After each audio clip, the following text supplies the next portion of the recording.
Hello, everybody, and welcome to JagaVision. We're on, if you can believe it, episode 36 of JagaVision. We're going to be having a pretty awesome show today. I am Jared Nyberg, a co-owner of JagaSilk, for those of you who are just starting to watch the series right now. If you want to check out archived episodes, they're on youtube.com/JagaSilk. You can also watch things live, twitch.tv. Oh, interesting. Echoing myself. If you want to check us out also on twitch.tv/JagaSilk Live, then you can do so. Some of the teas that we're going to be drinking are going to be on our webpage, jagasilk.com. So, yeah, today, like I always do, I like to start out with drinking a tea that I've never had before. After I'm done this, we're going to actually be drinking a Milan Xiang, a Phoenix Mountain Oolong that I talked about last show. We're going to be joined by Sam Jones of 2% Jazz. We're also going to have Sherri Anne of Sister Speak Music joining us. She's wrapping up her live show as we speak on her channel. You can check out patreon.com/sisterspeak. We've been sponsoring her for 10 years as she travels the world with her musical career. But today, I'm going to be doing a kind of a variation of a hojicha to start with today. I'm going to be drinking from a farm in Hoshinomura, which is in Fukuoka in Japan. The farmer, Mr. Takaki, actually was lovely enough to join us for when we were doing that 24-hour tea festival recently. And what he did is he sent us this really nice. I'm going to weigh this out first before I put it in. I want everybody to see this. So we've got 6 grams, which is a pretty standard dose for a hojicha. If you can see this is actually made with the stems of tencha. So when they're making, that's really hard to see. When they're making this tea in Japan, they're actually taking the stems from tencha production. So when we make matcha, we're actually working with a product called tencha. Tencha is the deveined and destemmed leaf of Camellia sinensis, the tea plant. And then that has been shade grown before they harvest it. And then when they harvest it, they're going to steam it up. And they are going to devein and destem. When they devein and destem, of course, that means that some of those veins and stems are left over. And one of the things they can do is they can roast them and make this they call this a bo hojicha, and it's just like basically a stem hojicha. So what I'm going to do today is I'm actually going to brew this bo hojicha for 2 minutes, and I'm going to brew it 180 mils. Hopefully I have enough in there. Oh, that's asking for trouble. That is not enough. Here, I thought I was planning ahead. 1 sec.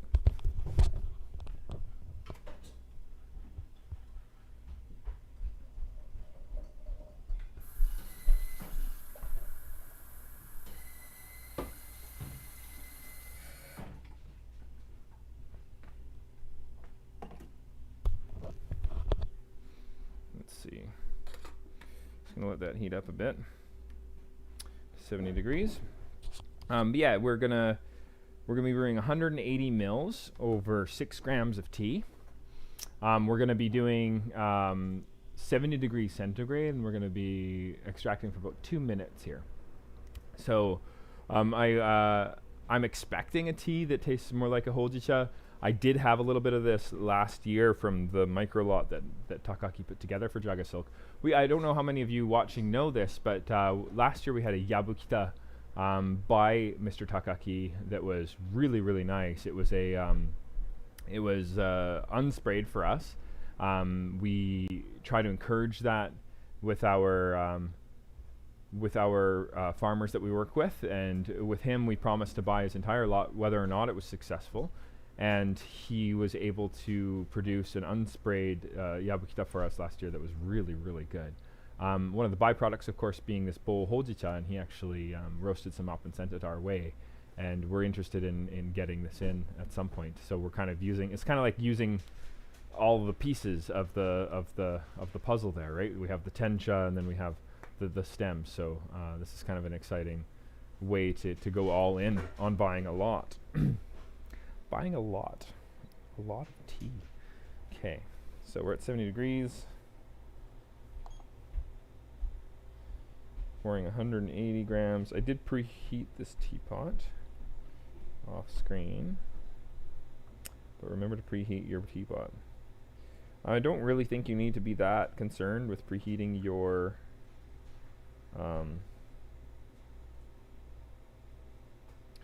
decanter, but you should be concerned with preheating your teapot. The reason I'm less concerned with preheating my decanter is I think dropping the temperature down to a more drinkable level is generally a pleasant experience.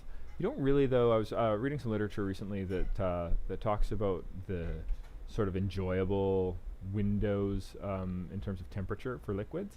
And tea, you don't really want to get much cooler than 60 degrees centigrade, and you don't want to get much hotter than 70 degrees centigrade. So there's a very skinny moment of enjoyability in terms of really keying into the complexities of the tea.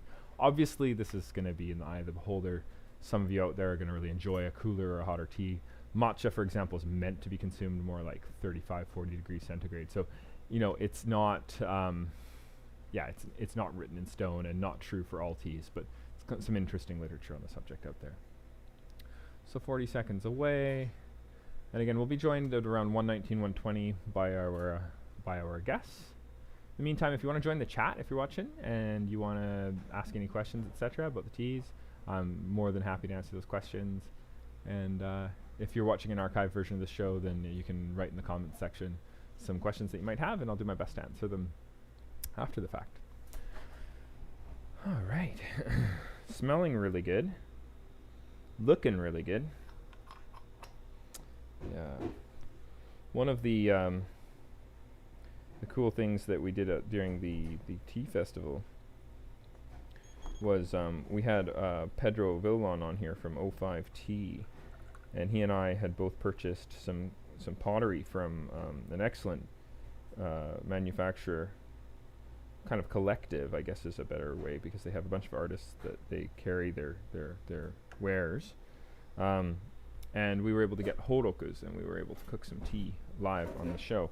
And this is what that looks like. So really nice to cook up your tea. It'd be kind of fun to get some unroasted bo hojicha and figure out if I could do something super locally, a little hand roasted bit of hojicha.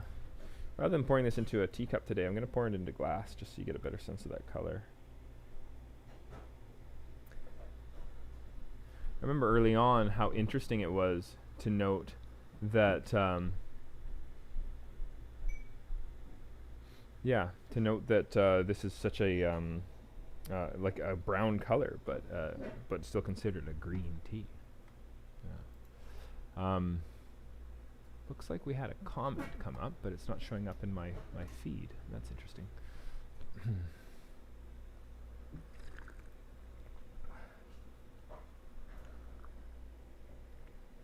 Yeah, lovely. Yeah, I just enjoy the butteriness of a well-roasted hojicha. It's almost like a brown butter, cinnamon. It smells like cooked sugar. Yeah, that's lovely. Yeah, I dose. You could generally these are a little bit more forgiving than we give them credit for. I do 70 degrees, 6 grams, just because I want to bring out a really interesting flavor dynamic. But the reality is I could increase that temperature on this to 90 degrees and drop the dose down a little bit and do a faster brew time. And it's gonna be pretty good. Yeah, we don't really have to feel like a requirement to brew low temps on these more forgiving teas, such as this bowl hojicha. Banchas in general, when you have these kind of later harvests or these sort of byproduct teas, generally speaking, you're going to have a little bit more of a forgiving nature, especially in your roasted teas or your leaves that have a little bit more density to them. Yeah, really nice. Not true with konacha, which is kind of the other side of the equation. When we're separating the teas during the process. Oh, there we go. Never been a huge tea fan. Where would you recommend starting? So Jess Balboa 777 says, never been a huge tea fan. Where would you recommend starting? With fresh tea. I think that if you can start, if you're getting into tea, try to find a tea source where you know when the tea was harvested. If you don't have a harvest date and you just have expiry dates, you don't really know if you're getting something fresh. Where do you start from there? Next step, I guess, would be brew small. So get some small teapots. I think a really forgiving tea would be sort of your fresh oolongs. You could try and get something from Alishan, Alishan in Taiwan. We have a really nice Huangjing Gui on our webpage right now that's grown in Fujian province, the birthplace of oolongs, and that's a lovely, lovely place to start. We also have a hojicha you could check out, and you can check out hojichas in general. But really, I think that if this isn't a big commercial for JagaSilk, but just for tea in general, try to get something where you know when it was harvested. I think that's pretty critical. And really, once you open up your teas, go through them within 3 to 4 weeks. You don't open up tons of bottles of wine and then just kind of like sip on them when you feel like it 3 years later. The same goes for tea. So really, try and keep your tea fresh. I think that the big reason why a lot of people have unfortunate experiences with tea is when the tea's not fresh. Other things that can happen is that you've underdosed. So a lot of people are making their teas in these big teapots. There's this requirement in the cafe industry, for example, where we need to serve these large 16-ounce teas, and then we only use a small amount of tea, and that can make for a very watery experience. So, we got another subscriber, Alan the Nature Boy. But yeah, if you wanna get yourself a hojicha or Huangjing Gui, wow, it would be fantastic. Okay, so looks like we'll be joined shortly by Sam Jones. Sam, are you there? Sam Jones from 2% Jazz Espresso Bar. Yeah, I am here. You are here. Amazing. Okay. Can you hear me? We can hear you. Audience, can you see me? We can see you. So welcome to JagaVision, episode 36. If you can believe 36. it. Yeah, we've been doing this That's weekly. amazing, Weekly for 36 episodes. I've been feeling pretty good about it. The only time we canceled was when my cat passed away. And I needed to just kind of take some time. So that was, that's the only time. understandable. I hope your viewers understand. They were pretty awesome, man. We got some pretty amazing folks who were watching and tuning in and asking questions and stuff. So, it's 36 in. Just everybody, this is Sam Jones. Sam is the owner of 2% Jazz Coffee here in Victoria, BC. I've known Sam since basically the inception of JagaSilk, and he's been, and that's 15 years ago. So you've been in this longer than we have. My back. Yeah, right. Where's it? How come you don't have any gray hair? Why am I the one with all the gray hair? Because I got red hair. It's a curse from birth. Is that what it is? At the end of life. I'm getting a little bit of red in my beard. It's kind of interesting. Really? Yeah, I got You're like going some. backwards. Yeah, I got some Viking blood in me. It's. I got a couple little white ones. Okay. All right. Okay. You've got to be pretty close to see them. Yeah, I'm fair sure. enough. Yeah. I'm sure the quality. There you go. Yeah. Okay. No. How long you been at this? You want to tell everybody a little bit about what 2% Jazz is about? What you guys are up to these days, and maybe like a little bit of intro. Who is Sam Jones these days? Yeah.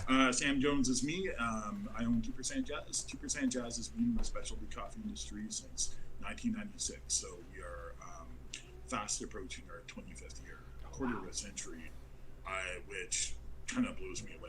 Wow. Yeah, that's amazing. I had no foresight. No foresight at all. I didn't know I'd be still doing this. But I love it. It's my job. It's my career.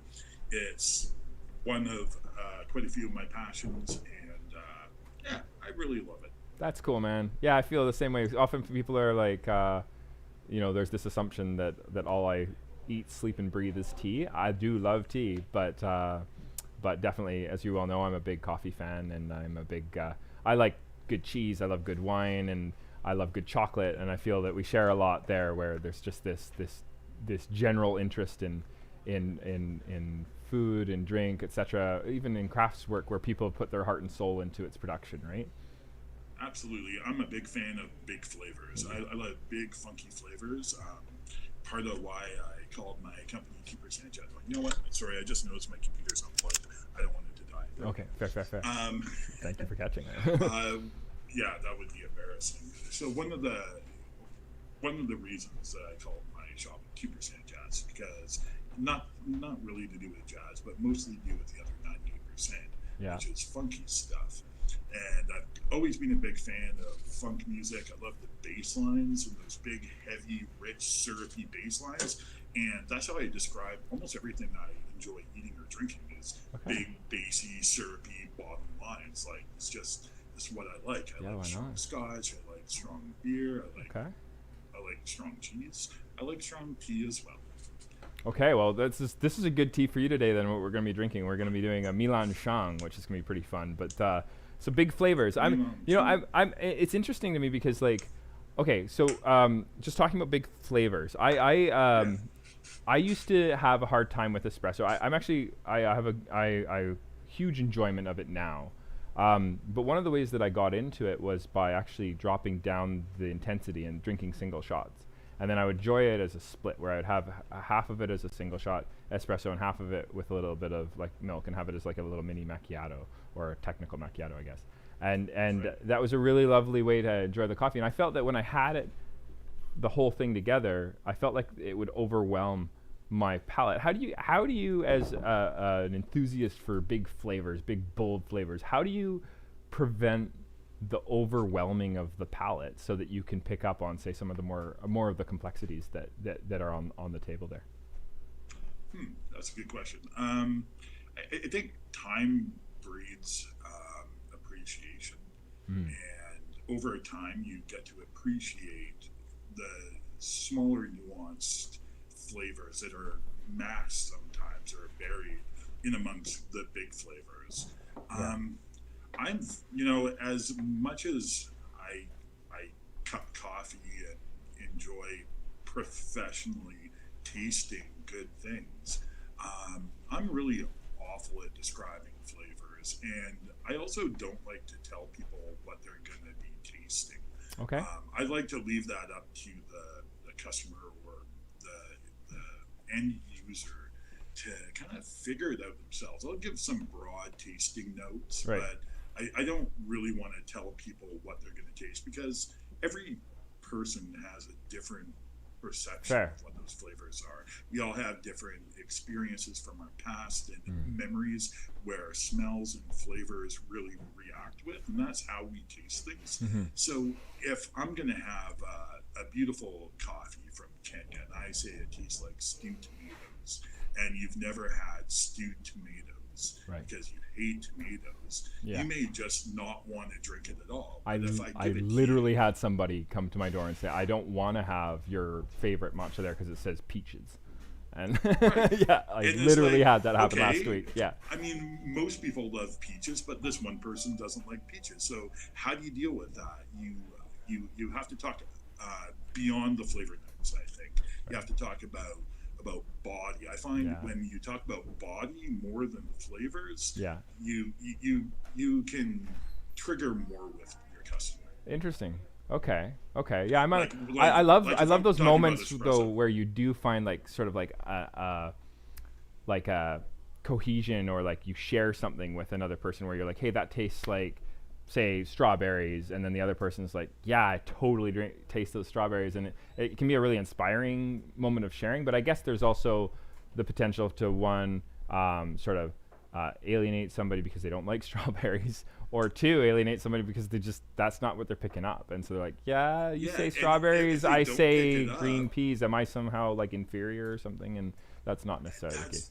Yeah, that's it exactly. You nailed it. Yeah. If you tell people they're going to taste strawberries and they don't taste strawberries, it's not because the strawberries aren't there. Yeah, it's just the fact that they may not be picking up on that. They may be picking up on something that they really like that you don't taste, and you don't ever want to make your customer or whoever you're serving feel dumb or inadequate or that they are missing out on something. Totally. No FOMO with tasting. Let them figure it out. Yeah. No, you know, I put tasting notes on my products to this day, and I understand this way of thinking.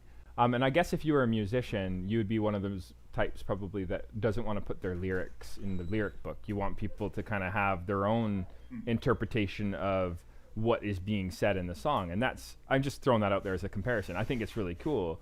And at the same time, I love to read lyrics, and I love to hear people's, like, the person who produced its opinion about what they're producing. And I think it's a fun kind of, I guess it is a matter of perspective, right? So, like, I think it's fun to go, like, okay, this is what that person's tasting. I wonder, you know, if I can taste that too, or if I'm tasting something completely different. And then I find that the more that it's interesting, because when I can, like, jive with what that person's saying, and I'm like, yeah, that I totally get that, and then I find that the way that we're tasting something is really similar, I find that I get attracted to that person's work a little bit more, and it builds a sense of camaraderie, which, you know, I guess I try to take it as, like, this is just a personal thing, right? Like, I don't feel ostracized or worse than that person because I can't taste what they're putting out there, but when I can taste what they're putting out there, I do feel a sense of joy, and it does bring me closer to that particular craftsman or craftswoman, you know? Yeah, no, I agree. And when you make the comparison to music, I go back to the fact that it takes experience. Like, you might not want to know the lyrics to the song because you're making your own image in your head. But after hearing the song a million times, you may want to do a deeper dive. And the same thing with food and drink. Yeah. You just want to appreciate it for the moment, maybe. Right. And then when you have the experience and you know what you've tasted in the past, that's when you start to do a deeper dive into the nuances of the flavors. Yeah, that makes sense. Yeah, that makes sense. There's in the coffee world, there was a big controversy years ago when people were they were really getting into describing what other people are going to taste. Right. And one of the world's kind of the best coffee, or the best baristas in the world, James Hoffman, he described this one coffee, and I don't know what it was, but he described it as having the green apple Jolly Rancher flavor. Okay. And it pissed everybody off. And I loved it. I thought it was the funniest thing because it's like everyone knows what a green Jolly Rancher tastes like. Yeah. No one would be able to if he had described a particular kind of apple from eastern parts of England and Kent or wherever this apple he's known, the flavor is coming from his perspective. Yeah. He took that and he made it into something more pedestrian, right? Maybe more approachable for sure. There's this kind of sorry, go ahead. Yeah, by calling it something as kind of tongue in cheek as the Jolly Rancher green apple flavor. Yeah, he just got. I think he got a lot of shit for that.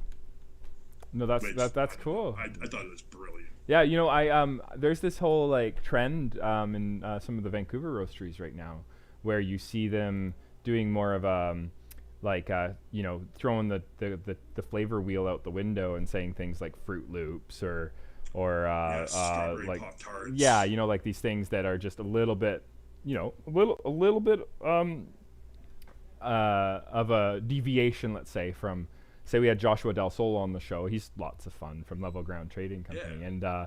And he's great, right? And he's got his Q Grader certification, and he was just talking a little bit about that, and we had him, you know, it's kind of like taking the whole sense of finding a common language by, you know, finding these flavors, etc., as sort of like a camaraderie group to the next level. It's like a certification built around this sense of shared flavor and blind cuppings and all this stuff. And I think it's really interesting. And he kind of looked at it more like a plumbing certificate. He said it's more like, it's not like some sort of like hoity-toity something like that. He just thought it was more like getting your electrician's ticket, you know, like it's just an interesting, you know, and whether you don't need it to be a good plumber or to be a good electrician or something, but there's just, it's just a perspective on the whole process, but it does connect you to a group of individuals that are interested in a similar way of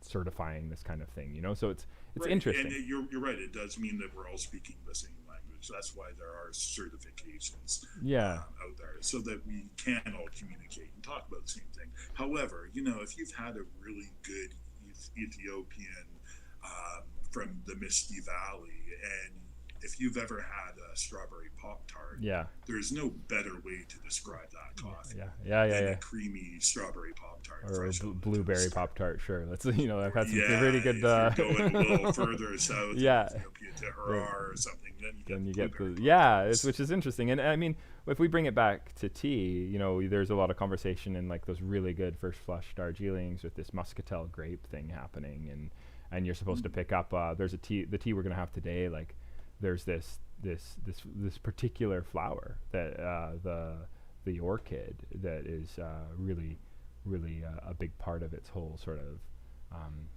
understanding. Like if you're a good craftsman, you're working with the correct region and the correct tea, there's a particular flavor profile you should be able to taste. But I don't think that defines whether it's a good Ethiopian coffee or not, if you can or cannot taste strawberries. But it is kind of fun when you can, and you get that terroir. It is really fun to play with the words. Right. We're so hell bent on making sure that we're so precise in our descriptions. I like to have a bit of fun myself. There's also what's interesting, and I don't want to. We should probably. Sister Speak looks like she's taking a little moment to come on. We should probably start making some tea, but. Oh yeah. But and if you want to get your kettle going to 100 degrees centigrade again, just to get it nice and hot, it's already there. 100%. Okay. What I would say is that my opinion on this whole kind of flavor note thing, if I want to add to this conversation, is that it's also an opportunity. Like if somebody's, and I don't think you get this as much in coffee, but I do think that you do. Is when somebody's never really had it before, and it's so mysterious to them that you're actually trying to give them some words to if I say like this is a Milan Xiang by Mr. Chen in Phoenix Mountain, and if you're a big like Chinese dark oolong drinker, it's going to be like saying an Ethiopian Harar or an Ethiopian Guji or whatever, like there's this sense of like, oh yeah, I know what you're talking about, But if you don't know, and you're not like a big Phoenix Mountain oolong drinker, then it helps to have words like orchid and honey and butter, because it's like it kind of, rather than making it feel standoffish and unapproachable, it's like a way of accomplishing the opposite. Do you know what I mean? That's right.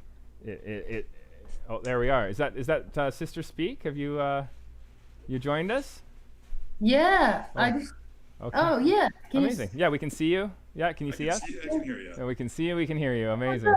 Jones? So, Sherri Anne, this is Sam Jones. Hey, Sherri Anne. Welcome, Sister Speak. Gave a little bit of an introduction to your project, but you just caught us about to make some of this Milan Xiang. And awesome. We were just heating up to 100 degrees. We were talking about, and this is good for a reminder if viewers are just joining us right now, we were just having a whole discussion on the role that tasting notes play in the process.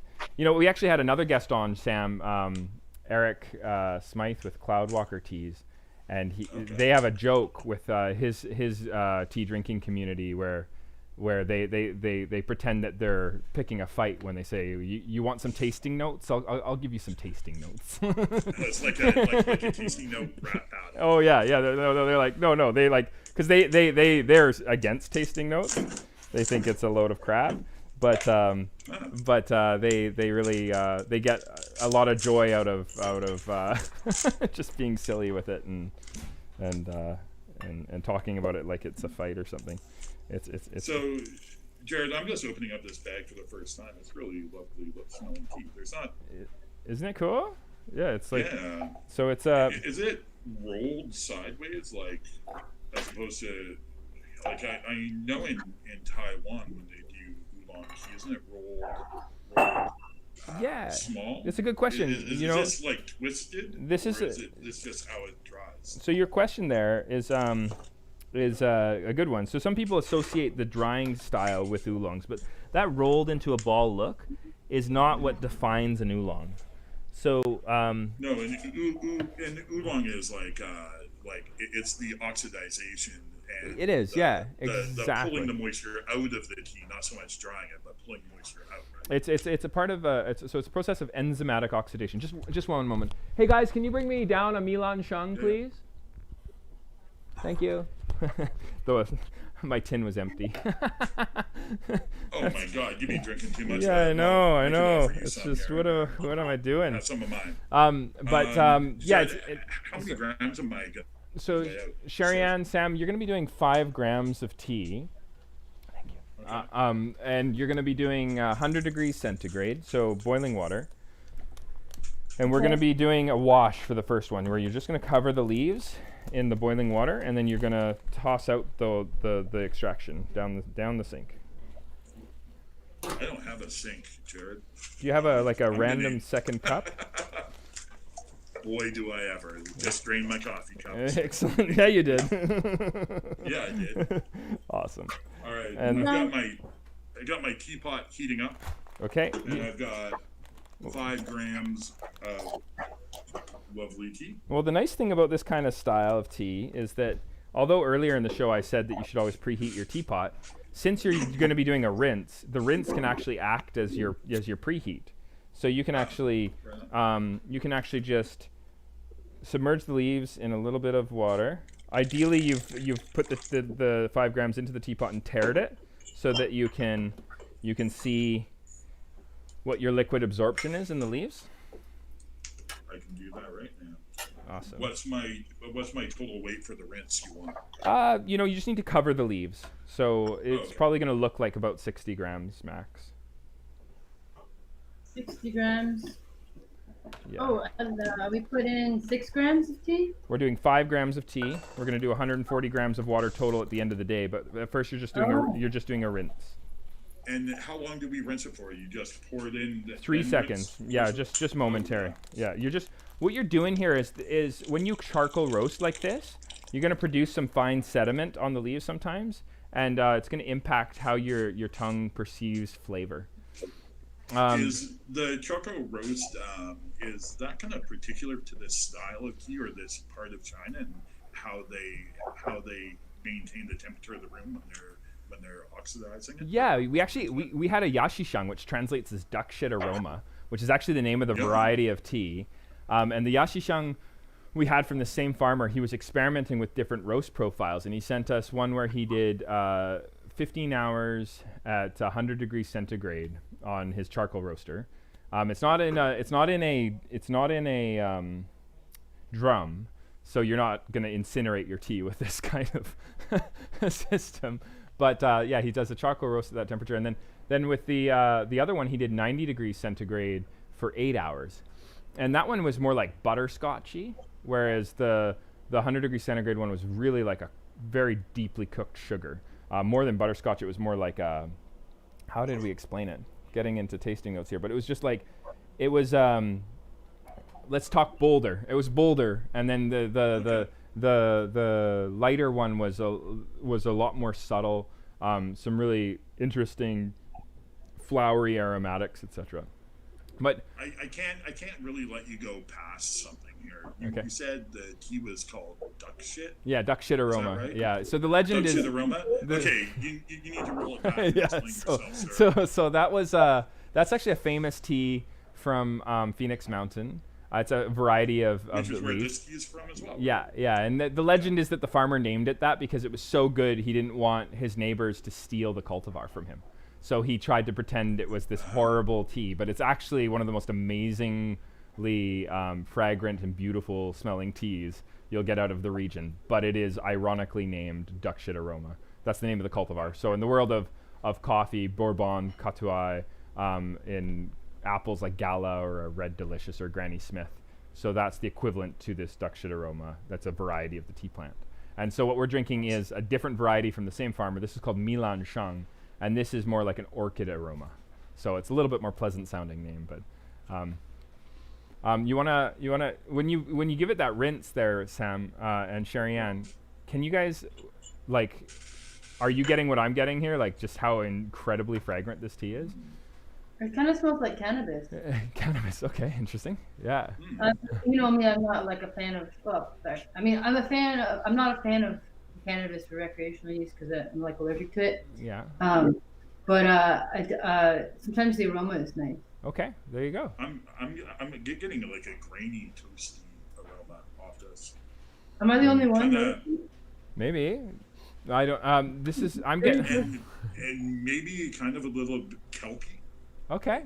grainy, toasty. Nice. I'm getting a pretty strong like osmanthus, orchid, like strong flower aromatic, but it might be placebo for me. It's what I'm expecting going in, and but I feel like I'm getting this. Well, now that you said it, I get it. Yeah, right. You taste orchid. Tastes like wet cement. Yeah, yeah. Okay. Let us through, Skywalker. Okay, so I think I have a tiny bit of a delay. I don't mean to sound like I'm cutting you off. no, so we're doing 140 total. With the if you teared the teapot with the tea in it before you did the rinse, then amazing. If you're like me and you teared it after you did the rinse, then you probably want to take off 120 grams. Take off 20 grams to be 120 total. 120. Yeah. And what's the time on this? You're gonna do 15 seconds. That's it, eh? Yeah. Wow. This is a Gong Fu Cha style. So the Gong Fu Cha style, you start to really taste the tea once we get to the the third steep. So the first steep is going to be all nose. So you want to pour. Are we drinking any of these just for fun, or are we gonna? Oh, we sure are. Yeah, this first one. Good. Okay. So the rinse you're not drinking. The rinse is a literal rinse. Yeah. But this first steep, or if you count the rinse as your first steep, this second steep, we're gonna drink this one. The 15 seconds. Yeah. So what is it? Okay, so I'm not as sensitive to oolong. Did we talk about this before? And I can't remember. Mm-hmm. I know you talked about the level of roasting affects the caffeine output. I mean, There seems to be a correlation somewhere, somehow, in that Hojicha is definitely less of a caffeinated response on your system than, say, a Sencha. But I think that might have to do more with the harvest, like the age of the leaf when it's harvested. And when you get right out of that winter dormancy and you harvest, you got a little bit more of a nutritional impact. And that nutritional impact often translates to more of everything, including caffeine, right? But in green teas, you have also the presence of a sort of not a disqualifier, but it kind of impacts the effect of the caffeine on your system. It's called L-theanine, and the L-theanine is a tranquilizer, so it kind of negates or slows down the release of the effects of the caffeine on your system. The more that your tea leaves go through this process called enzymatic oxidation, which is the propyl oxidase enzyme browning the leaf until you do a process called kill green, where you hit it with a lot of heat, and then you kill that enzyme to freeze it in place. The more you let that enzyme do its work, the less the L-theanine is able to be absorbed into your system. So you get a more caffeinated response from a crimson tea or these more darkly withered oolongs than you would from a green tea. You were mentioning the health benefits, and where this tea's from. I'm gonna mispronounce this. Maybe Feng Huang. Yeah, it literally means Phoenix Feng Mountain. Huang? Yeah, Feng Yeah, Huang. because the Feng Huang is the bird, right? That's Feng Huang associated Shan. with the dragon and like the phoenix. And Yeah, all that. man. Yeah. So with this particular tea, I know with coffee and all plants, like it takes a lot from the earth, and the hillsides there look really mountainous, really rocky. I'm wondering, does that bring in a lot of trace minerals into the tea that you might not get in other locations where tea is grown? Yeah, definitely. I mean, this is really there's another kind of dark oolong where that mineral content is a huge part of the conversation. It's called rock oolongs or Wuyi mountain teas. They're really kind of a deeper charcoal roast and often a lot more bassy flavor dynamics. Okay. But and they actually call it the rock. they call them rock oolongs, yeah. The Rock. Yeah. Oh yeah, man. Yeah. It's all. They're all in. And and it's all about the mineral deposits in those regions, and they talk about this a lot. And I really like to talk about, like, on this packaging, you'll notice that we mentioned the type of soil, and I think that plays a role too. And as it does with wine, as I'm sure it does with coffee, as it does with any botanical, the kind of soil that you're growing in. But what would be more interesting than just saying this is kind of red, green, or whatever colors, etc. It gives you kind of a hint of what's likely in there, but this laboratory analysis of what's actually in the soil and then what's actually making its way into the finished product is an interesting conversation to have, right? We spent a number of episodes too talking about how that minerality of the tea can interact with the minerality of the clay that you brew the tea in, and how that can impact the way that the water that you're using extracts flavor and presents itself to your tongue. So, you know, wow. You're talking way above my pay grade. But it's interesting, right? It's like it is. It's fascinating, actually. Yeah. I really love that kind of conversation. I know you do. You're messing with me. Well, since you can't reach out and throttle me, I guess I might as well mess with you. I know where you work. Oh yeah, see you in the morning. Yeah, that's right. So with this cup, I'm getting slight cannons, but not too much. I'm just starting to feel it on the edge of my tongue when it cools down a bit. Yeah. I'm getting slight cannons, but as we brew again, are we going to get more and more of that, or is it going to start to diminish, do you think? You have control over that. So this style of brewing tea is called Gong Fu. It literally shares the same kanji or Chinese characters as Kung Fu. And so it's called Gong Fu Cha. And you do roughly 5 grams. It can change depending on the tea, but a really good starting point is 5 grams of tea, 140 grams of boiling water, rinse, then 15 seconds, 30 seconds, 45 seconds, 1 minute, and you just keep going. And depending on the tea, you're going to get a little bit more of an acidic extraction from that seconds extraction at 30 seconds. If you learn that a tea is kind of acid heavy, you can adjust your brewing parameters so that your second steep is more like 20 seconds instead of 30. So oftentimes the first time you go on this journey with a tea is a little bit of a learning experience. This particular tea, I feel, tastes really good doing this standard methodology, and I don't think you're going to get a really heightened acidity as a result of just following standard protocol, if that answers your question. It does. I might be completely ignorant to the tea process, or slightly ignorant to it. If you were to make this tea at home and enjoy it, would you sit and drink as part of the process all of these different steeps? Oh yeah. And enjoy them all very differently for different reasons and different flavors? Is that the idea? That's the idea. Or are you after one particular steep that you want? You are enjoying each steep as an individual steep, as its own journey. And if you're going to drink this style of tea with like a group of people, it's like sharing a bottle of wine, etc. You want to get like little tiny cups, like about like 15 mils each, like their size. Something like say like when I'm having like an espresso cup, or even smaller, kind of like almost like a thimble size. So that, right? Oh, yeah.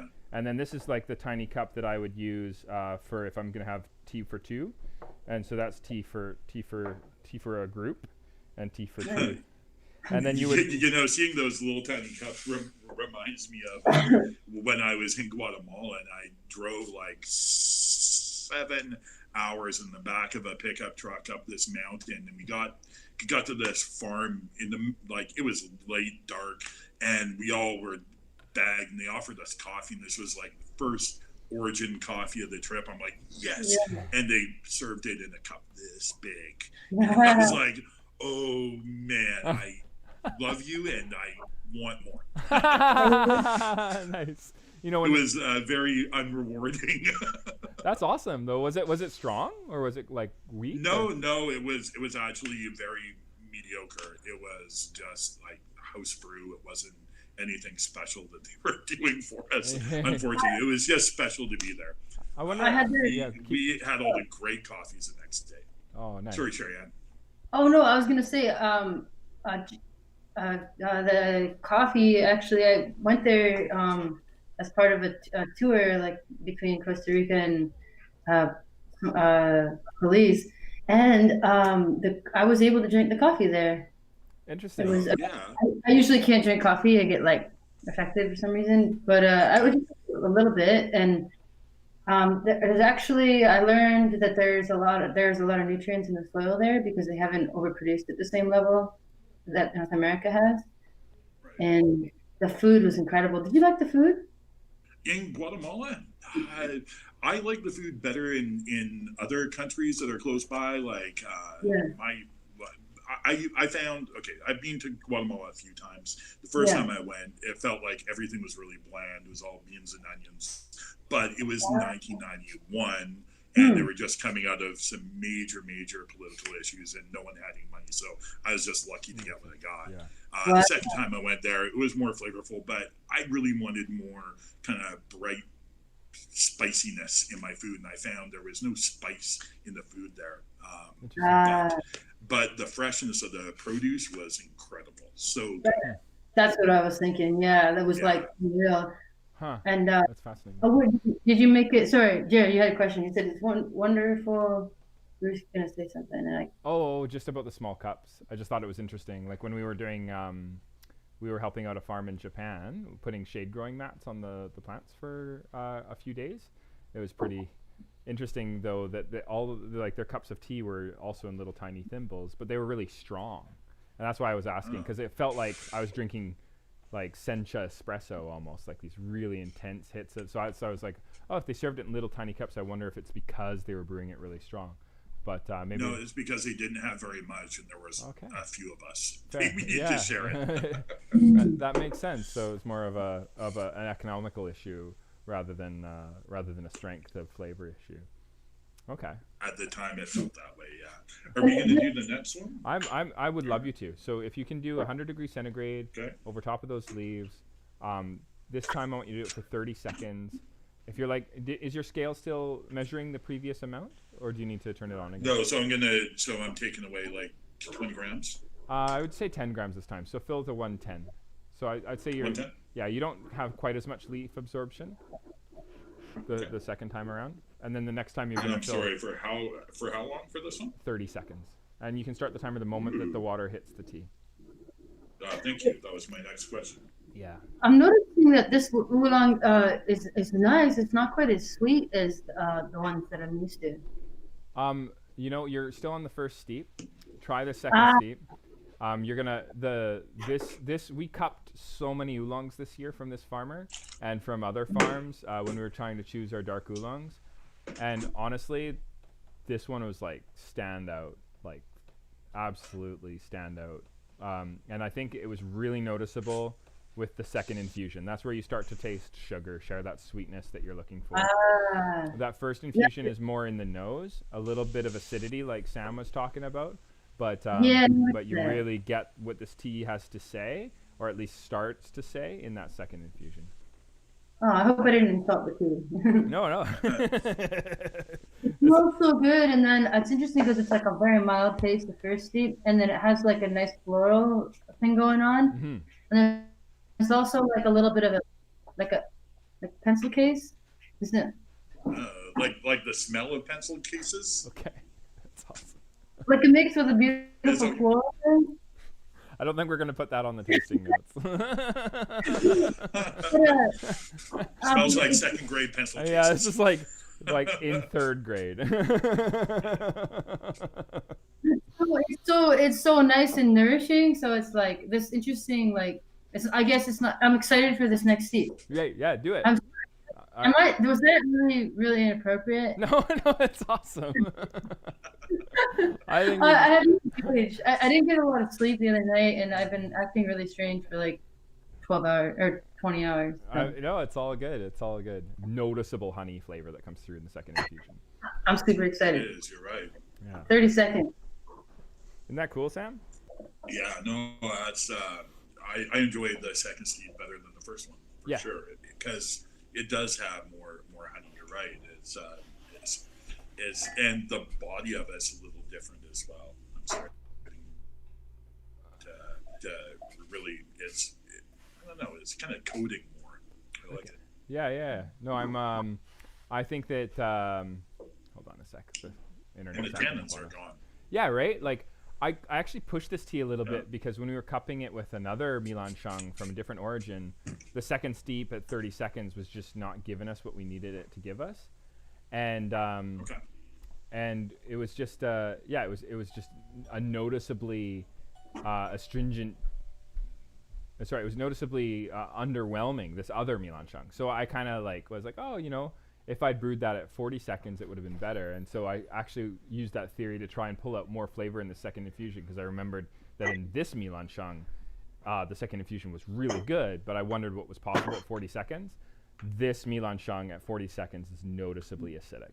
At 30 seconds, I think you get honey, you get a nice balance of that acid with the really pleasant bitters along the side of the tongue. This is a really nice way to have this tea. And it feels really good. Like, I don't know This about is great. like caffeination versus non-caffeination, etc. But the feeling that I get from drinking these charcoal roasted Phoenix Mountain Oolongs is I feel very nourished. I feel like there's That's a good way to describe it. Yeah, and it just kind of makes me happy. I'm You're a feeling pretty happy guy anyway there. You don't need much more tea to make you happy. Although, if that is your secret, maybe I'm in the wrong You're industry. in the wrong industry. Yeah, it's interesting. Live long, live happy, drink tea, right? On that note, when we were doing spiced water back in the day, this coffee house where we carried your coffee at one point, I remember dialing in espresso in the morning, and if I had 4 shots of espresso in the morning, I was a mess, man. Like an absolute mess. Yeah, you don't feel very nourished after having 4 shots of espresso. No, right? You feel more like you've had your insides scraped out. Yeah, I actually remember crying on the couch. It was that bad. I was just like, it really messed with my head. But I feel really good after 1. I feel kind of unpleasant after 2. I feel really unpleasant after 3, and I feel horrible after 4 shots. Oh my god! I had a nice coffee once, and it made my mind race so much. I was crying, and then I was I was going on the grass, and I realized I was in front of a Mormon church, and I was like, this is just, the combination is, Oh, no. It was just. That's an awful feeling. I was praying, please let this be over, and it's fresh from coffee, coffee. Man, I remember the first coffee fest I went to in Seattle, and this was in the 90s, and this was back when it wasn't as corporate. It was more like all the cafes and all the little carts in Seattle got together and did this big festival. Okay. It was bigger than that, I guess, but everyone wanted you to taste their espresso at the time. Now it's about trying packaging, equipment and flavors and stuff, but at the time it was all drink this espresso. But by the time we got out of there, it was still daytime, and we had just been in the convention center for 8 hours drinking coffee nonstop. I walked out and felt like I was on bad acid. Felt like my hands were dirty, and I just my mind was racing, and my skin was crawling. Oh, that feeling! And it was really terrible. I think that was one of the only times I've ever really overdosed on caffeine. Yeah. And you know what the cure is? It turns out the cure is just beer and sleep. Interesting. Beer and sleep, just beer and sleep. Huh. Yeah, I find that if I have a red wine with a dinner, I really like to follow it with a coffee. I like that interaction between a little bit of quality alcohol and a little bit of quality coffee. I think that it's an interesting combination. But I very small quantities for me. I'm a little bit of a wuss, but and I also I really like to taste things.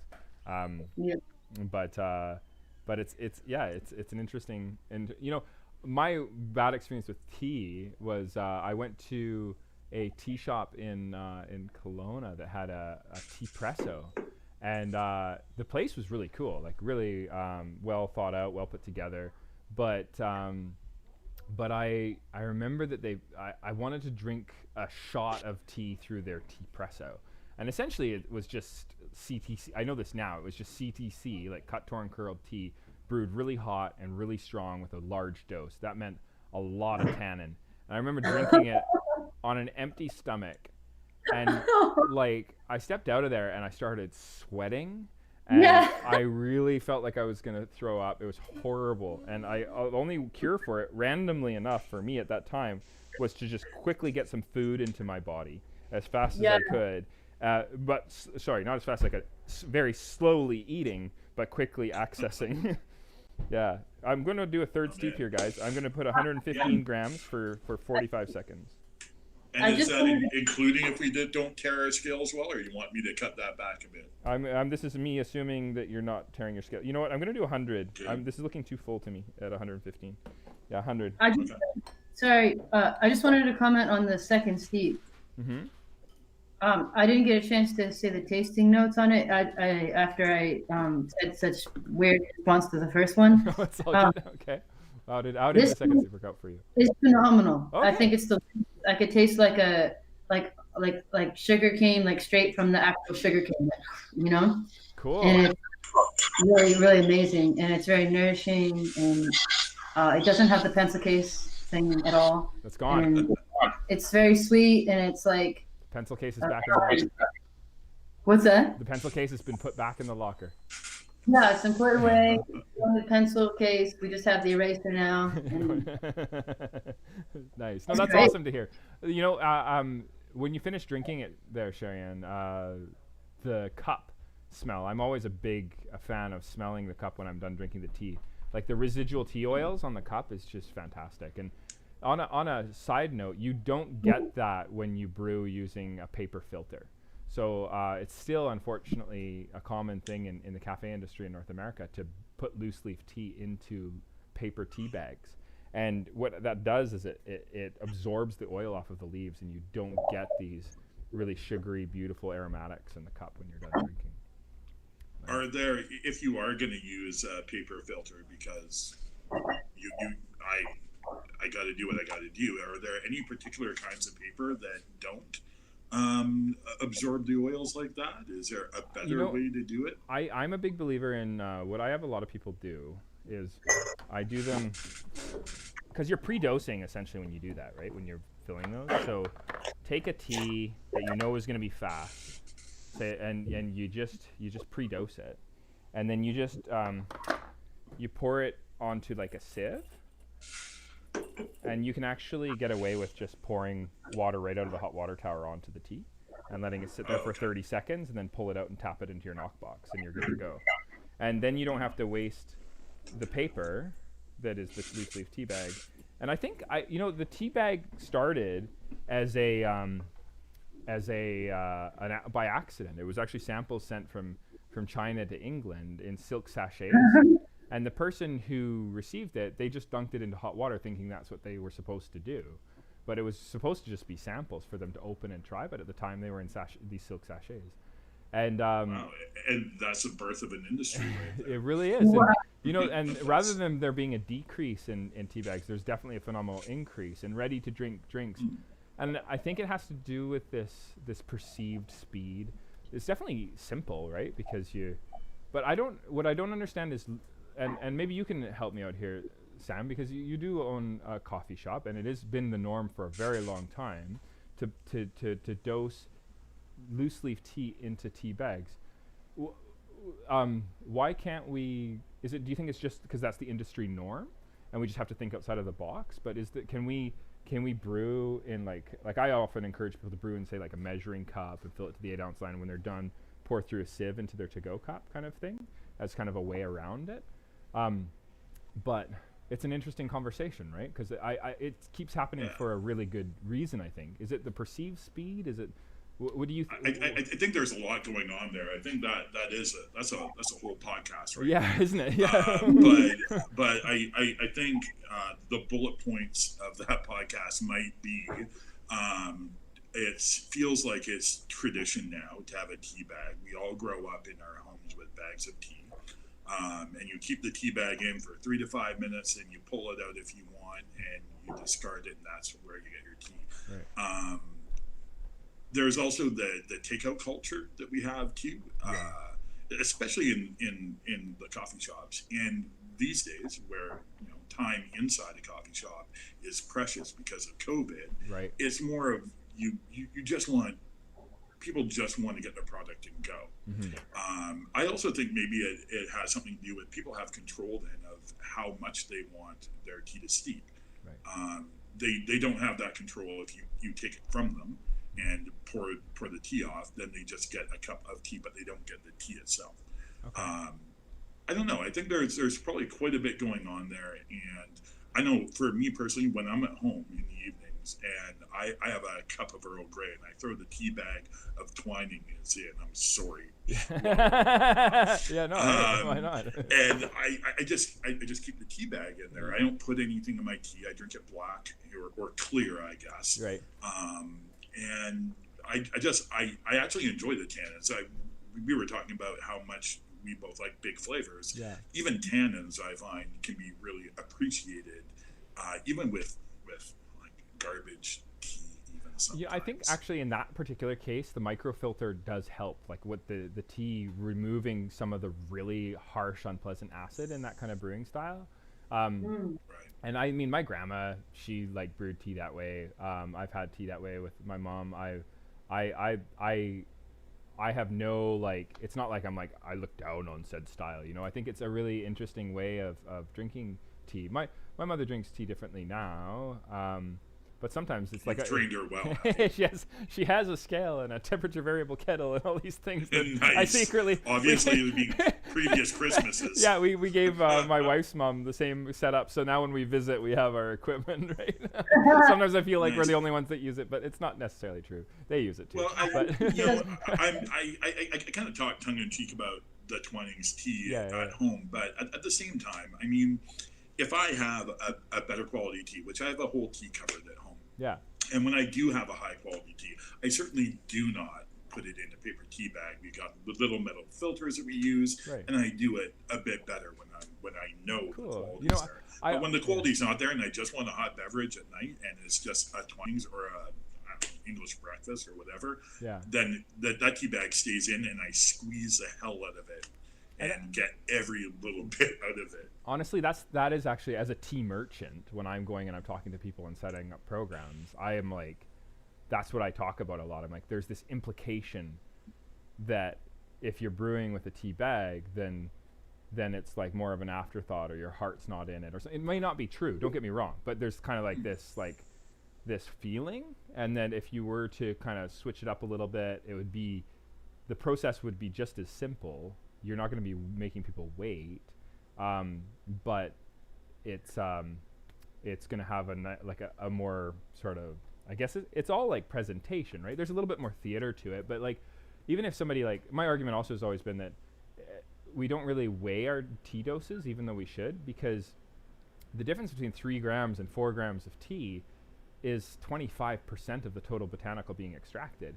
And very rarely do we spend time, and at least when I was, especially when I was starting, we just used to do matcha, right? You know very well that we were just like a matcha company for a long time. And that's what I thought we were going to be drinking today, right? Actually. I was like, oh, I don't need all my equipment. This is great. I thought it would be cool. I actually wanted to do something where I don't think we've had loose tea together, where we've enjoyed a tea together. And I know we've had matcha together. So I wanted to kind of go a little bit in a different direction today. So I'm glad that, but yeah, I was just and I think that's one of the reasons why we started doing loose tea, is because I don't think it needs to be this big barrier. So I don't know, like I think it has, like, for me, as like I'm always like trying to do like logical parallels and stuff.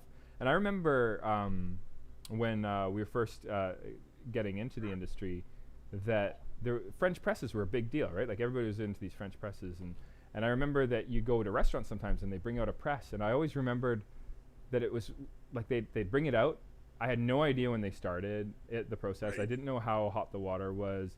I have control over the strength of flavor, but do I really? Because I don't know the start time. I don't know the dose. I don't really know any of that. I can kind of taste it as I go. And I guess if I have the right environment, I can stop the extraction, and I can, but with the coffee ones specifically, just plunging the press doesn't end the extraction, although that used to be sort of the theory behind the whole process, that by depressing it down, I would stop that extraction. But really I needed to pour it off into a carafe or into all the cups on the table or something if I really wanted to, so it's just, I remember looking at that process and going like, the moves that everybody did to improve on their French press, where they started weighing their coffee and temperature of water and brew times and all that, that was actually what inspired the tea style that we encourage, right? It's just this a little bit more of a recipe, I guess, you know, like right. So Yeah. so as a cafe owner, Yeah. and I've got 8-ounce, 12-ounce, 16-ounce, 20-ounce cups. Yeah. You can't stop people from ordering a 20-ounce cup of tea. You just can't. Right. So, and if we were gonna have to measure out our tea for everyone, that not only are there 4 different sizes we need to consider, Right. but then every tea that we have would be a different size too, multiplied by 4 different sizes. Yeah. So it becomes complicated. You need like a chart To make just to make it easy for the Well, baristas. I feel like, I don't know, like I guess again parallels, right? Like a lot of places when they make Americanos, they just use the same double shot coffee. I don't know what 2% does with a 16-ounce I drink. do, but anything over a 12-ounce, we tell people they should have a quad. Yeah, and so I kind of encourage that. I tell people to like do 8 ounce is their standard, or 10 ounce. 10 ounce is a great size because it feels like a 12 ounce even though it's not, and it looks like it. If you weigh 240 grams and you pour off into a 10 ounce cup, it looks full. And if they want a bigger size, then just dilute it like you would an Americano. So 16 ounce would just be like diluted, or use a double 2 of your pre-doses for it, right? And then just charge them the extra bit there, and then you're not doing any extra work. Well, you kind of are. You're dosing twice, but you're also charging for it. So it's interesting how many people are totally fine when you just don't offer them a size choice. Like it's like if they specifically request it, sure, go for it. But if they just order the tea, then you just like, you have like an autopilot where you just like automatically go this direction. And then if like, actually I wanted a bigger cup, then you can just kind of, I think it's interesting to do that with Americanos. Like I often, when I have an Americano, I'm going to have it in a small cup because I really want to taste the coffee. But I think it's really common in the industry to get a 16-ounce Americano, because I don't know if everybody knows or like kind of like thinks about dilution when they're ordering a larger drink, and thinking like, oh, if I get a 16-ounce Americano with 2 shots with a double shot espresso in it versus an 8-ounce coffee with a double shot espresso in it, like obviously if we really think about it, if we understand that it's diluted espresso, then the 8-ounce drink is going to be a lot stronger. But that's not necessarily like super common knowledge. A lot of times an Americano is just a fancy coffee, right? So yeah, it's an alternate to brewed coffee. Yeah, it right. feels like they're not an espresso bar. Yeah, it's kind of interesting. But yeah, I've always had or toyed with the notion of opening up a cafe that only has one size cup and 2 different prices. One with milk, one without milk. Yeah, and then just that's like $2 and $4, and that's my menu. I think actually it's an interesting thing when we start businesses. Hey Sam, like it's just like, I feel like I had like, when I started JagaSilk, I was like this is the way it's gonna be, and it's like black and white and all this stuff. And then over time, it's not that there's like that I've compromised on the vision or anything. It's just that I get a little bit more like open-minded, and like I like to like interact with people, and I love to implement new ideas. And I was talking about this with Dave Evans from Stickin' Them the other day when he was on the show, and I was like, Brother Dave, right? I was like, hey man, you know, like it's such an interesting thing right now with COVID, is that we get to more time to think about this stuff, and we get more time to like, you know, like it's a horrible pandemic and so many people are dying. But there's this interesting part of like self sort of reflection that's possible, and also reflection on what we're trying to achieve. And I've been able to go like, oh, you know, like I guess I decided to do that, but I didn't really have to do that. And people are so much more understanding about these kind of sudden big changes. Like, I guess because it's such a crazy time, maybe, I don't know what it is, but there's just a lot more open-mindedness to big changes that are for efficiency, or for trying to make things better, or trying to make things more digestible or achievable, you know, like on a lot of levels. Well, the food and hospitality industry certainly has been hit hard with COVID, and it certainly will change. There's going to be a turning point. We're going to end up having a hospitality industry 2.0. And, yeah. you know, there's definitely an opportunity with that for a lot of people to change their model.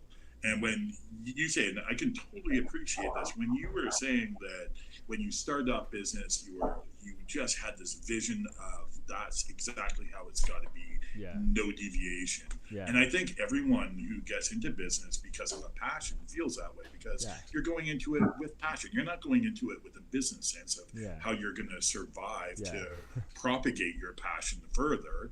But you go into it because it's what you love, and you love it one way. And I think over time, I can really appreciate this in my own business, is that you the more people you talk to, the more people you reach with your with your goals and your vision, that you don't have to be so rigid, because you're going to be excluding more people than you're including. Right. And like all businesses, you want as many people to follow you and follow your vision as you possibly can. You don't want to be exclusive to the point of people not wanting to be part of what you've got. And I know this is really common in a lot of coffee shops, not even in Victoria. This is a problem. It's how things are in a lot of different places. And I think I've always really I've always really gone against that trend, and I've always wanted my coffee and my coffee shops to be approachable for people. I don't want to tell people exactly how they need to have their coffee.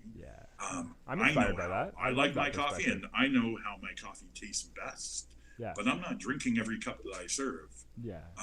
I'm trading those cups of coffee for money, other people's money that they've done their passionate work to earn.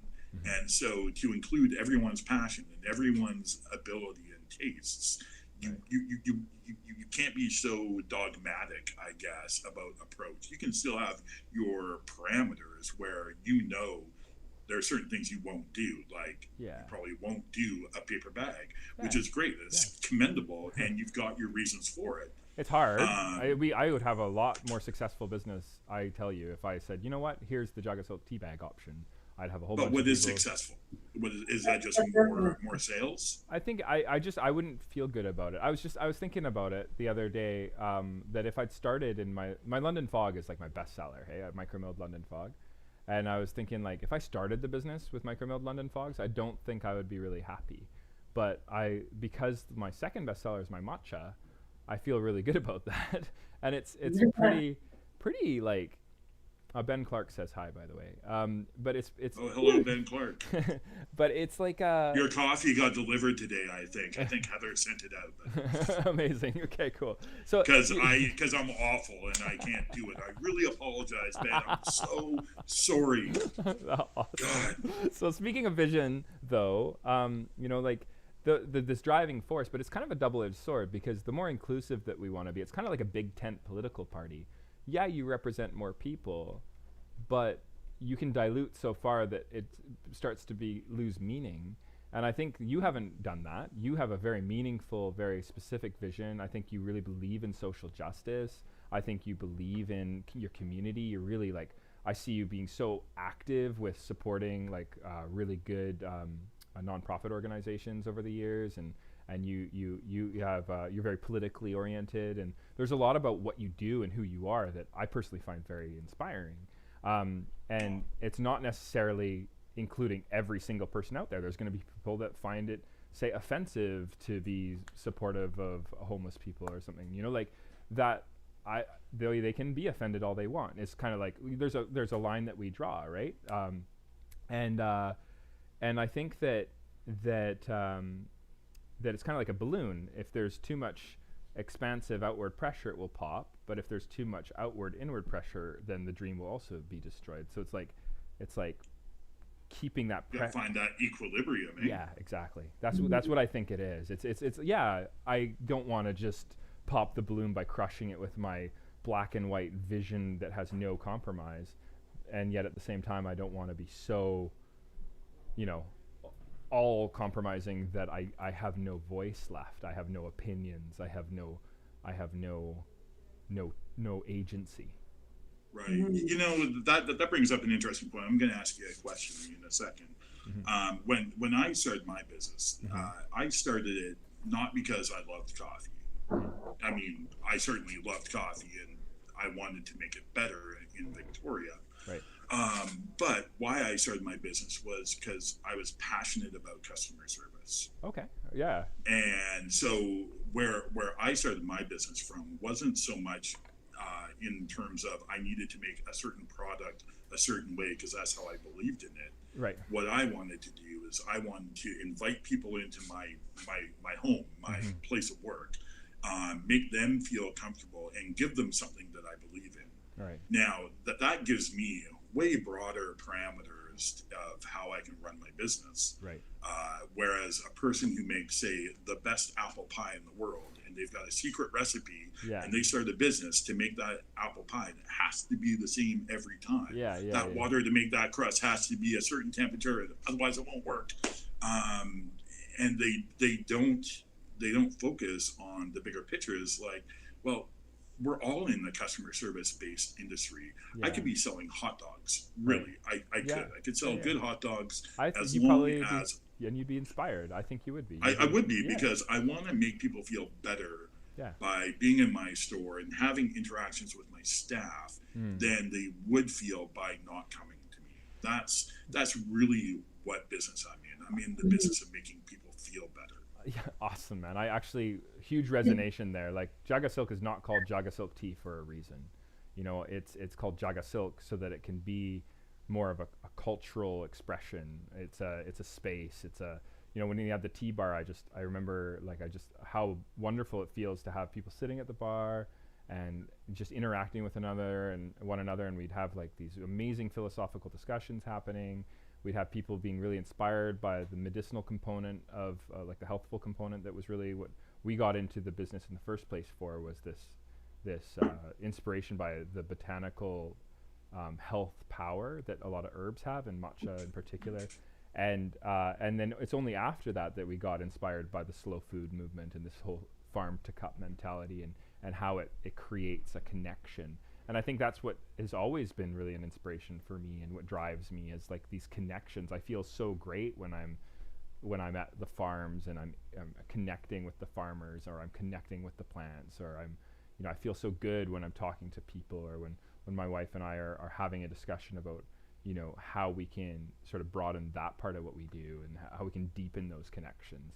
And you know, and I think it's a good opportunity to bring Sister Speak into the conversation as well, because I think it's so relevant. I was just going to too, because I mean, through COVID, I mean, we're all in interpersonal relationship businesses. Being a musician and a performer, you must really kind of take that energy from the audience and give it back, and that must be a big part of why you do what you do. I know that's why I do it. Like, when I'm behind the bar, it's not so much that I'm making coffee and I love making coffee, but I'm making coffee while I'm interacting with my customers and feeding off each other's energy. And COVID has really killed that for me, and I'm really struggling with not letting that influence how I feel about my business, because I know it will change. But is it going to go right back to having that same interpersonal connection ever? I don't know. I was going to ask you about that, because I mean, you're coming from a slightly different perspective there, Sherri. What do you think about COVID and your personal relationships? Yeah, well, I mean, like, so everything you're both saying resonates a ton. So thanks for sharing. The success piece is like, I mean, our vision of success really changes as we, I think, grow in our careers and see different perspectives. And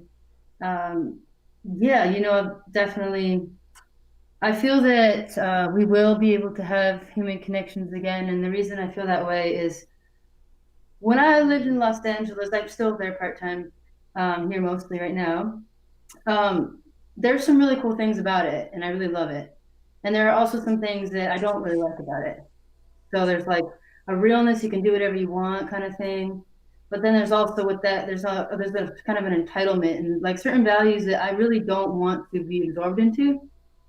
And like that whole like striving for fame, you know? So like I would often leave every 2 weeks actually, and then I would like and there's so much to enjoy. There's just like such a teeter totter going on. So, and the point in saying that is that like um, I think that in our lives we go in and out of the concept of prioritizing human connection. So like if anything, I think this is helping us realize how much we want that. And you look at all the places in the world that survive the longest and they have community, right? Mm-hmm. And the people that have the longest lifespan. And the commonalities are like community and healthy eating habits, and like being outdoors a lot. So like these things, like I think it's a time to reset our priorities. And some people may not have prioritized human connection their whole lives yet, and now realize they want to.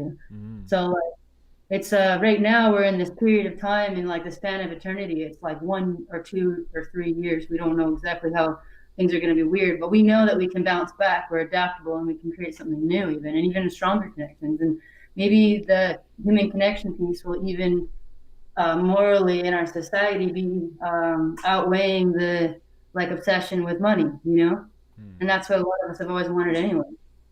Oh, I like that. That maybe human connection is the new currency that we value. Yeah. Yeah, a lot of reprioritizing. And this third seat, by the way, is I feel most. Nice. Yeah, we kind of got sidetracked there. No, speaking of connection to, yeah, no, that's and by the way, Ben Clark says that's okay, Sam. You're a busy guy. Just so you know. I Yeah. love you, man. Fourth, I mean, we're kind of. Are we doing the fourth one here? Yeah, this is. I know we're kind of a little bit. I asked you for until 1 o'clock, and sorry, until 2 o'clock, and it's 2:30. So if you need Holy to go, Sam. Crap. How time flies when you're having tea. I know. So maybe like I just wanted to speak to what Sherri Anne said, and you maybe have something to say to that too, and then maybe we can head into the sort of the denouement of the show, but just wanted to say that it's really important, I think, to find the meaning. I think like maybe we can all agree that even if we don't understand why things happen, I don't know, I'm a firm believer that there's still like a meaning behind it, and it's just trying to search to understand it.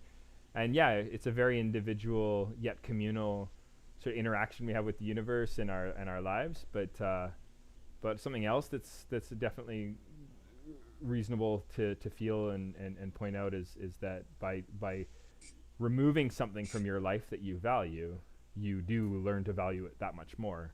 And I know that I'm a hugger, man. I hug people all the time. It's really weird to just like, I don't hug people now. I hug my wife and that's it, right? So it's and I love my wife. I'm really blessed and so blessed that she's in my life.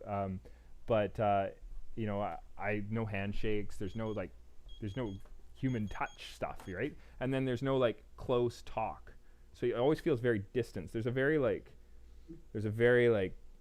I don't know how to explain it, but there's a very present COVID wall obstruction between barriers. Yeah, We all have those barriers. Yeah, so it's might be slight, but it is a real barrier between people.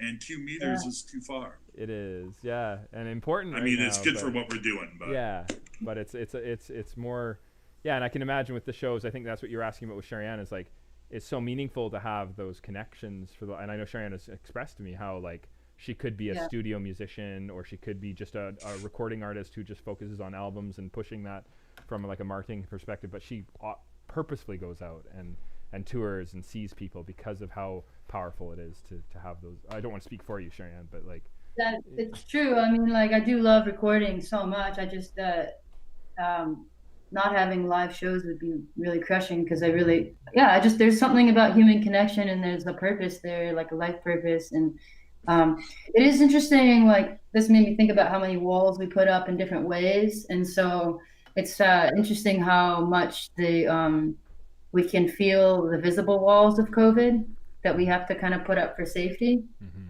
And there's that piece with in our existence that we put up that people can't see, a lot of walls as well. Mm-hmm. So it's made me think about that. Like, this is like a wall we can see. We have to like be distant, for protection. And sometimes it's appropriate. Mm-hmm. Like there's a virus going around. So it's like, you think, I don't know, this is a philosophical thing, I know I've done a lot of time, but like, it makes me think about, what kind of walls that we have up. And like, in some ways, some walls can come down when we have that physical wall up. We can still, I'm really like, I've been really stoked about doing these weekly live streams with the JagaVision. And then I also do a music one on every Thursday before this. Mm-hmm. And like, it's really cool to interact virtually, like, and have like a community hangout. Mm-hmm. I do love that. And like, it's like, it is helping me stay connected to like people I've, met on tour and stuff. Mm-hmm. And that's been really special. And I know this is temporary. So like, there's certain things we can continue and keep going forward. And there's also like, there are a lot of like things that we see that are different. It's like, there's also a lot to work on that during this time. A lot of walls that we can have come down, even with these physical barriers. That makes sense. We connect in that way, Mm-hmm. Mm-hmm. Yeah, no, that makes a lot of sense. Huh. Yeah. Yeah. I don't know if you want to speak to that at all, Sam, and then maybe give us your thoughts before we maybe we want to move into the ending here. I don't want to just ignore what Sherri Anne is saying. I would like to add to that, like just from a cafe perspective. Yeah. I mean, I've always, like I said before, I've always been just in it for the people and in it for the customer service, and I want to present someone with something that I can see them enjoy it. Mm-hmm. And when everything is in a takeout cup and they're into the till, they get their drink and then hurriedly ushered out because I don't have any indoor seating. I just refuse to, for the sake of all my customers, so everyone can feel comfortable. But at the same time, it takes away the joy I get from going to work every day, and I resent it. I'm finding myself getting resentful of the situation we're in, even though I know that it's all gonna go back to however it's gonna be. But I don't like saying going back, because there were a lot of problems with how things were before. I don't want to go back. I want to move forward. Mm-hmm. But I really want to be able to give someone a real cup. That's really pretty, and watch them sit down and watch them from across the cafe enjoying it with a friend. I mean, that's what I miss. It's pretty beautiful. And even just sharing that, like sitting down with people and like we do a lot of cuppings and stuff, and to just like, I never really thought about it, and obviously we were sharing viruses back then too, but like just drinking out of the same cup, just like drink it. Oh, hey, what do you think of that? Like you didn't really think much of it. Maybe we'll never go back to that, but it definitely is. And I wanted to say, like, I wanted you to hear from Sherri Anne and hear from Sam, but I also wanted to say, Sam, that and maybe you were wondering about this too, is that when we started JagaSilk, I think I talked about it a little bit. Definitely, it was, although there was a vision, it wasn't necessarily like we're gonna serve like the best tea ever, and it's all about tea, matcha. It's definitely, and I think this is like, at the risk of over talking here, those deep connections were like a critical component. I think I actually talked about it a little bit there. So, which is probably why you're still here 15 years later. I think so. It's a good testament, being a broad scoped, not so myopic in your vision, is probably served you really well. Yeah, and likewise, 25 years, man. Congratulations, that's amazing. Wow, that's awesome. You're saying me just feel older than fuck. So. But if you wanted to, sorry, Sherri Anne, you were trying to say something. Maybe we could have you say your piece, and then maybe comment on the tea as we leave, and a goodbye, and tell people where they can find you. I was just saying, wow, 25 years. I could see how it would be extremely difficult when the connection, 25 years of connecting, and then all of a sudden this big shift. It's like I kind of can imagine that would be really, really difficult.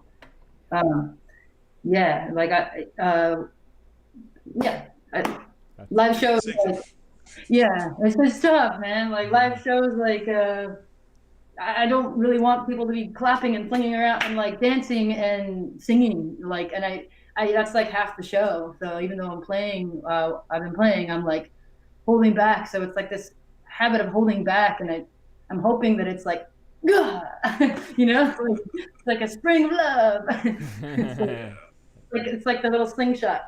It's gonna all be swinging back with love or something, it feels like we're restricting ourselves. And one day we're just gonna be able to let loose, and I don't know, there'll Big be party. orgies on the streets.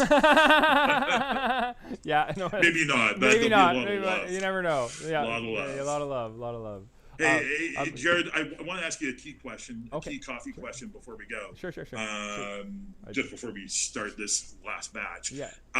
When people drink their coffee black, they drink it black. Yeah. When they drink their tea without anything in it, do they drink it black or do they drink it clear? Do they drink it? That's a really deep I question. want to ask you Sam, because that's a really deep question. I mean, I have this conversation with people, and I want to know that I'm not wrong. I want your validation. I'm trying to think about what it's called in a normal conversation. I think it's described with the negation. I think the assumption is that there's no milk or sugar. So when you don't drink it with it, you say no milk or sugar. You don't actually say I drink it clear. Some people will, especially with their crimson teas, aka black teas, say I drink it black.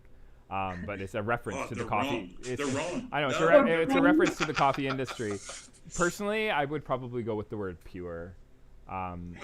You know, but like I think it's I don't think there's something definitive there that I can give you, Sam. I'm sorry, man. Yeah. Okay, well then I'm gonna stick to my guns, and tea is clear and coffee is black. I don't know. I don't know if clear is the right word. You know, you might want to switch it up for Really? the tea. Yeah. I drink Is my it green cloudy? tea. I drink my green tea green. I drink my my crimson tea red. I drink my oolong blue. You know. I might drink my oolong blue. Yeah. That sounds like a good album. Yeah, title. Oolong blue. Well, oolongs are considered blue on the color spectrum for tea. They're a Really? blue. Yeah, they're a blue tea. Yeah, that's. What? No. Yeah, they sure are. Yeah, and it's you have your white teas, your green teas, your yellow teas, your blue teas, your crimson teas, and your black teas. And what we call black teas in North America are called crimson teas at origin. And Is it because the fluid that comes off the extraction? Yeah, is an amber color, and Right. at origin, what's called black tea, we have to call dark tea, and this is because of the English taking the tea and just naming it black tea, even though black tea already existed in the origin countries. So it's just we call it crimson tea on all of our literature, aka black tea on menus for our customers. And if they don't add milk and sugar, then it's clear tea. It's Clearly. it's clearly amber tea. Yeah, amber tea. There you go. Yeah. One of the most boring ways of describing it would be, I'll have my tea plain. Like, it's just so Plain, boring. yeah, right. You can say that, but like, I'd rather change it. What did the cool kids in LA call clear tea?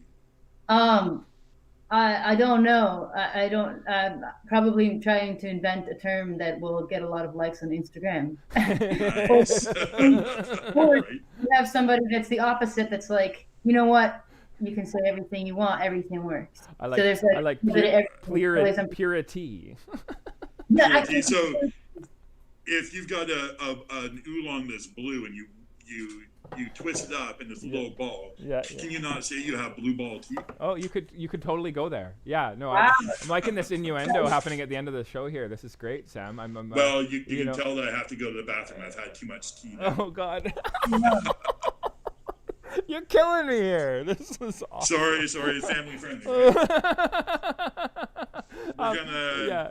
On that note. On that note, are we gonna talk tea for the last little bit? Are we gonna pour this last one? I'm kind of waiting for you to pour. I think what I'm doing is I'm actually trying to go into the You got outro. sleep still? Yeah. Sorry. Okay, we can do that. I figured I had you until 2, and it's now almost 3. So.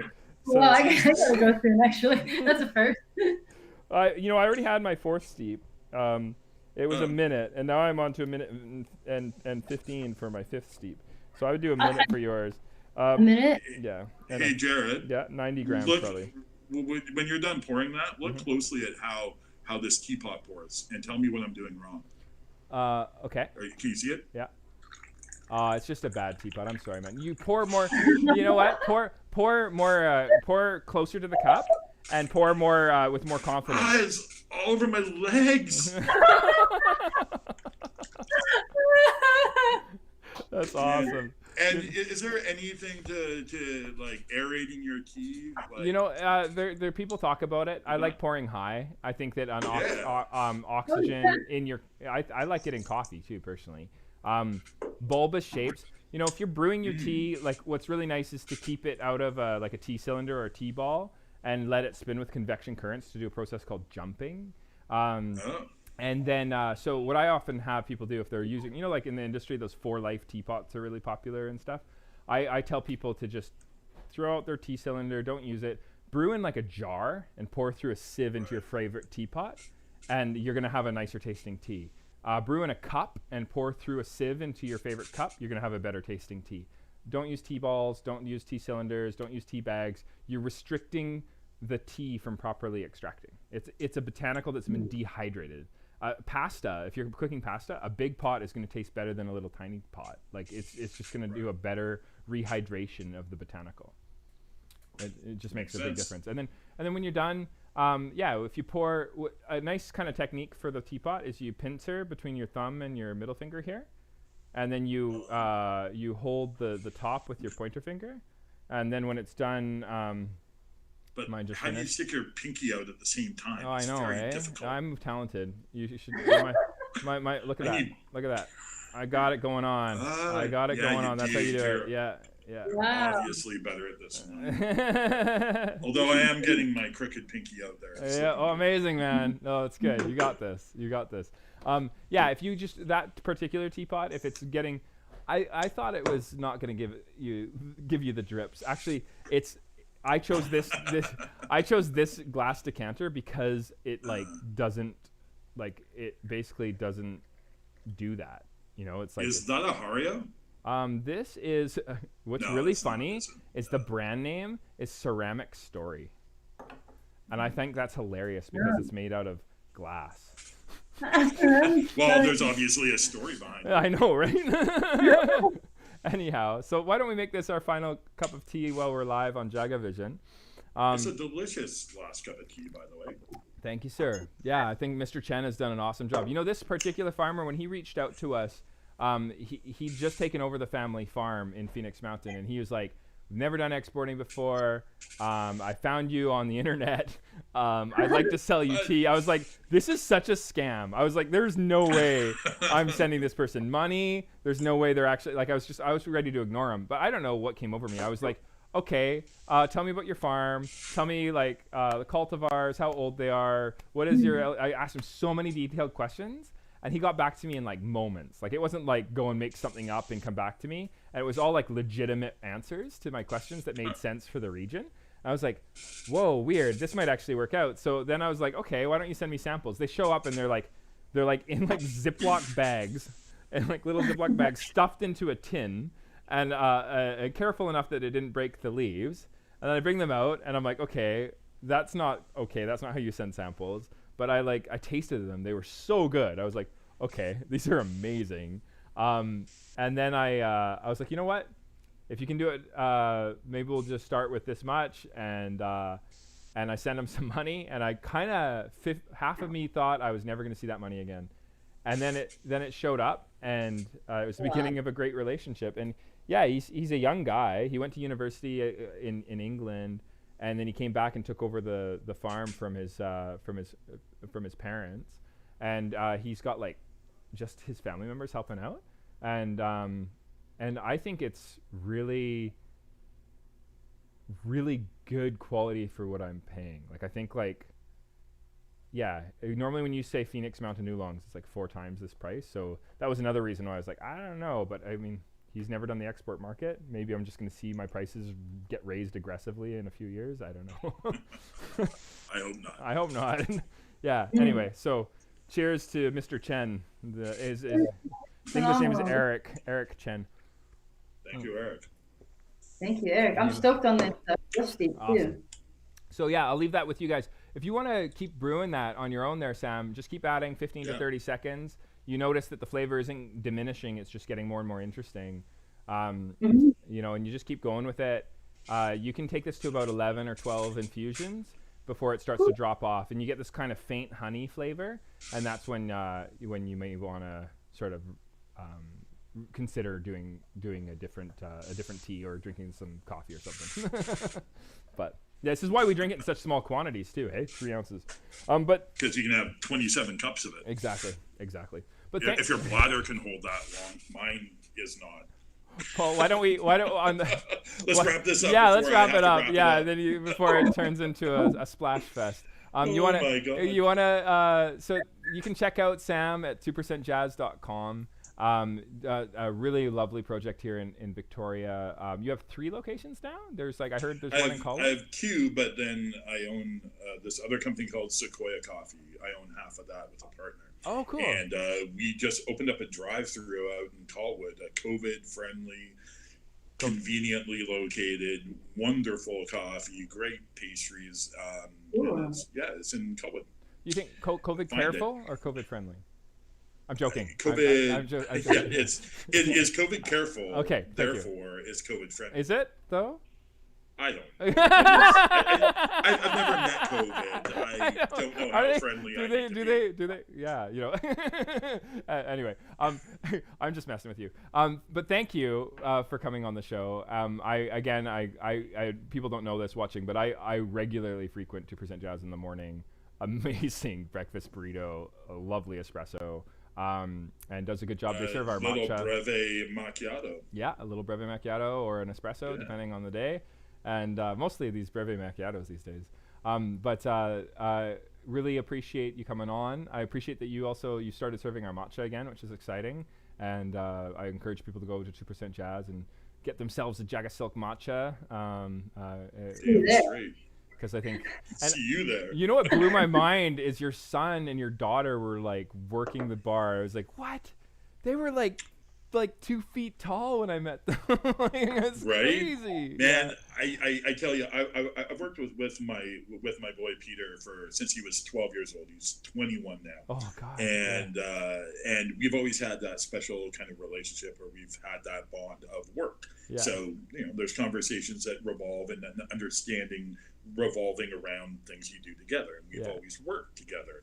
But my daughter has always said, no way, I'll never work at your coffee shop, no way. But the best part about COVID for me was as soon as it hit, she said, hey Daddy, do you need help? Because I'll come work for you. Wow. And she's been the best thing in COVID for me. I mean, I shit you not, it has just made my heart 3 times bigger than it was before. That's I don't cool. know if that's healthy, but it feels like it's that much bigger. Yeah, metaphorical. And she's 3 times. Awesome. Yeah, she's really good. She's so good with customers, and I feel it, man. Just a pleasant, a vibe, very just very chill, relaxed, but very welcoming, and seems very on her game for sure. She is on her game. For a person who's never worked in a coffee shop before, she took to it like nothing. Right away, day one, she was just taking over. It was really cool. Wow. Yeah, it makes me tear up just thinking about it. Man, I'm happy for you, man. Well, hello to them from us as well, and again, thank you for coming on the show. Sister Speak, Sherri Anne, thank you so much.